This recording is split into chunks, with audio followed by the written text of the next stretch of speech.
Hi అండి. ఇవాళ మీకు చాలా స్పెషల్ పీస్ చూపించబోతున్నాను. సో డైమండ్ రెప్లికాలోనే మనకి లాకెట్ అండ్ ఇయర్ రింగ్స్ వచ్చేసాయి. అయితే స్పెషల్ ఏంటి తెలుసా, చాలామందికి ఇట్లా బ్లాక్లో కావాలనుకుంటారనమాట. ఇది వచ్చేసి చక్కటి చైన్. ఇది మనకి క్రిస్టల్స్ లాగా ఉంటుంది. మీరు ఆ షైన్ చూడొచ్చు కదా. సో మొత్తం అంతా కూడా ఇలాంటి క్రిస్టల్ ఫినిష్లో వచ్చిన బ్లాక్ కలర్ చైన్ అనమాట. సో వెనకాల కూడా చక్కగా అడ్జస్టబుల్ థ్రెడ్ ఉంటుంది.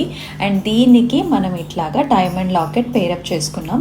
అండ్ ఇది వచ్చేసి డిటాచబుల్. సో ఇక్కడ చూస్తున్నారు కదా, మనకి హుక్ వస్తుంది. అంటే సో మాంగ్టీకాను యూజ్ చేసుకోవచ్చు, లేదంటే బీడ్ చైన్స్లో కూడా బాగుంటుంది. And it comes with nice ear rings. చాలా ప్రెట్టీగా ఉన్నాయి కదా. మరి ఇయర్ రింగ్స్ కూడా పెట్టేసుకుని పేరప్ చేసేస్తాం. ఎస్, చూస్తున్నారు కదండి ఎంత బాగున్నాయో ఇయర్ రింగ్స్ కూడా. సో చక్కగా పెద్ద తమ్మి వచ్చేసింది. అంతా కూడా మనకి C sets and also ruby combination, అలాగే పర్ల్ కాంబినేషన్లో వచ్చింది. ఈ కంప్లీట్ సెట్ అయితే చాలా బాగుంటుంది. అట్లా మనకి ఎవరికైనా పార్టీస్ ఉన్నప్పుడు ఇట్లా వేసుకోవటానికి, అంటే సింపుల్గా ఉండాలి, ఎట్ ద సేమ్ టైం మనకి మంచి రిచ్ లుక్ రావాలి అనుకుంటే ఈ పీస్ని ఖచ్చితంగా చూస్ చేయండి.